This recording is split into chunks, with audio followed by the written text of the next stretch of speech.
तर फायनली इतक्या वेळानंतर इतकं घाम काढून मी रावणवाडीला पोचलेच. पण तिथे पोचल्यावर जे झालं ना, वाह, असं काही होईल हे स्वप्नात वाटलं नव्हतं. तर फायनली आम्ही रावणवाडीला पोचलोच. आणि आज तुम्ही हा व्ह्यू बघा ना, किती मस्त आहे. इतकं सुंदर शांत वातावरण, अगदी मन ताजं होईल. थोड्या वेळाने सगळे महिला आपल्या आपल्या कामात लागल्या, कारण हा स्वयंपाक आपल्यालाच करायचं होतं. आणि मीही पण माझ्या पप्पाजी सोबत गेली बोटिंगला. त्यानंतर आम्ही सर्व तिकीट वगैरे काढून आलो इथे. आमची बोट चालू झाली आणि आसपासचं नैसर्गिक दृश्य एकदम स्वर्गासारखं.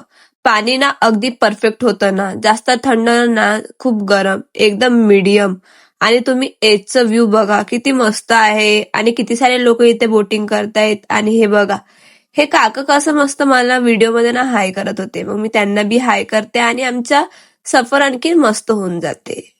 रास्त्यात मोठमोठी झाडं दिसली आणि मला खरंच वाटलं मी जंगलात आले की काय. पण ही बघा, इथचं व्ह्यू इतकं मस्त आहे.